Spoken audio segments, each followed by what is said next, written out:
আমি হচ্ছে বাসের সবার পিছনে ছিলাম, পিছনে এক সিটের সামনে। আমি যখন বাসের মধ্যে পড়ে যাই, পড়ে যাওয়ার পরে তখন তো পানির নিচে থাকার কারণে আমার গায়ের উপরে প্রায় 12-13 জন পড়ছে।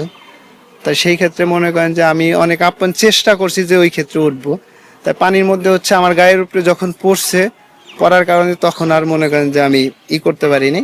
আমি যখন জানালা ধরছি, মানে বাসের যে আর কি জানালা ধরার পরে হচ্ছে আপনার আরো আমার হচ্ছে দুইজন আছে, একজন পিঠের উপরে চড়ে খাড়াইছে, একজন ঘাড়ের উপরে। তাই সেই ক্ষেত্রে মনে করেন যে আমি সামনে দিয়ে না যায় হচ্ছে বাস যখন তলায় যাচ্ছে আর কি, মানে দাইবে গেছে পানির মধ্যে, তখন বাসের যে একটা ভুলকুনি, মানে একটা পানির একটা স্রোত উঠতেছে উপরের দিকে ওঠার কারণে আমি ওই পানির ওই স্রোত ধরে আমি উপরে উঠি। উপরে ওঠার পরে আমি উপরে উঠতেছি, আমি জানি যে এখন আমি বাসের ভিতর থেকে বের হইনি। তারপর হচ্ছে আমি ওই স্রোতের কারণে আস্তে আস্তে উপরে উঠতে ইনশাল্লাহ আমি উপরে উঠে যাই আর কি, বাসের সাথে বাজি না। কোন জায়গায় দিয়ে বেরোচ্ছি বা কিভাবে বেরোচ্ছি